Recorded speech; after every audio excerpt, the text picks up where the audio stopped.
Good morning. It's Monday, November 25th. I'm Elizabeth Hasselbeck. Democrats and Republicans finally finding something they can agree on this morning. The nuclear deal with Iran stinks. Iran is still going to be allowed to enrich while they're talking. We've let them out of the trap. They are one of the top supporters of terrorism around the world. So does the deal send the wrong message? Well, we report, you decide. What are they cooking up? Nothing good. And is the Iran deal just a way to distract all of us from the bigger story? We're talking about Obamacare and a fresh round of problems on this Monday morning. All right, here we go again. The music world gets political. I want to acknowledge Trayvon Martin and the hundreds and hundreds of kids each year that are dying due to racial profiling. All right, that's fascinating. And that's not all. Katy Perry sparking some outrage for an offensive outfit, which I believe is Japanese themed, according to people in the studio. Fox and Friends starts now.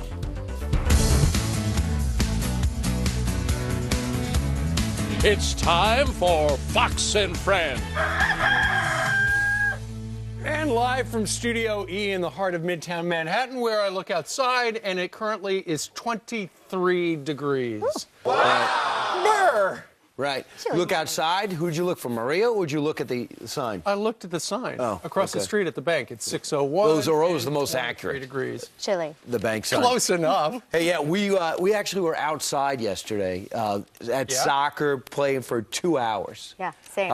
They get old enough, it's not considered bad parenting anymore. They pretty much make their own decisions. Well, especially if you're out there with them. Right, I can still hear the wind in my head. It's like putting a shell to your ear after it's been slammed by the ocean. I know. The wind hasn't stopped, but the controversy also hasn't stopped swirling around about this deal that we seem to have cut, 5+1, 6 major nations and Iran, about their nuclear program. They get to keep it, but they stop it. When it comes to their heavy water reactor plant, the AROC plant, they say, well, they're not going to do anything for 6 months. Good news is it's not even online for a year. We'll go through it now. Sure. So because I'm not an expert on Iran, we actually break this down pretty simply here for what they will have to do. They have a commitment to halt their enrichment above 5% and significantly increase inspections to maintain stockpile of the nuclear fuel at the current level of 6 tons. So that's what they have to do right now. And what they'll get in return is relief from the economic sanctions, apparently $6 billion in foreign exchange. And that will be immediately, they'll be receiving that immediately, $4.2 billion in oil revenues that it had not been able to access previously.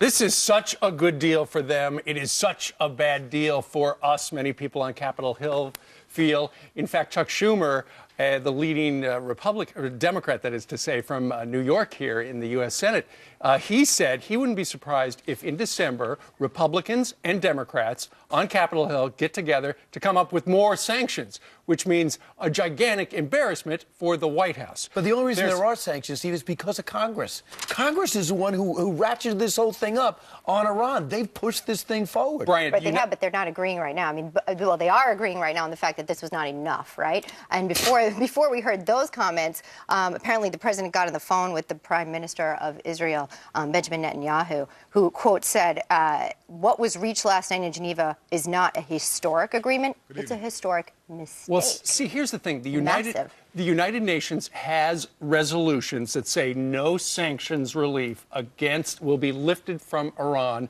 unless all uranium enrichment is suspended. It is not. They can continue to brew that stuff in those spinners and stuff like that.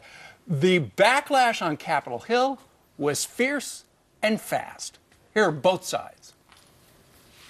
Let me first say that it's disappointing to me that Iran is still going to be allowed to enrich while they're talking. I would have thought that that should be a prerequisite to any kind of talks. We're not asking them to dismantle any of their centrifuges, so that's disappointing. We've got all the leverage in the negotiation, and we've let them out of the trap. We are very concerned as to whether Iran will live up to even these commitments. Remember who we're dealing with. We're dealing with Iran.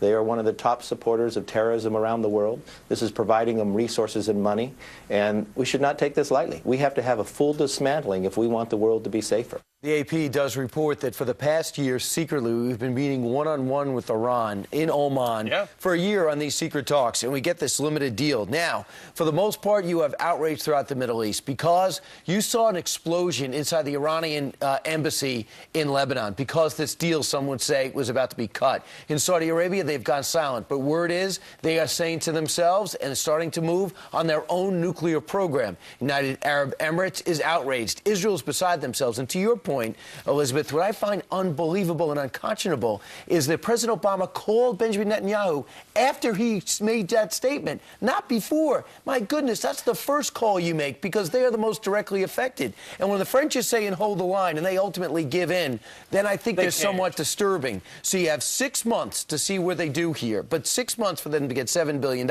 and 6 months for China and Russia to use this opportunity to start once again financing and supplying Iran's nuclear program. Sure, and you know, later on in the program, just before the top of the hour at 7:45, we'll be speaking with Tony Blinken, the Deputy National Secretary Advisor. He used to work under Joe Biden. It was actually in the photos that the White House released. They were selective in terms of the photos they did release, but you saw him sitting there with the president while they were discussing what was going on with Iran. So, way to go, Iran. We're going to ask him some questions today. Way to go, Iran. You got a really good deal. Us, not so much. Meanwhile,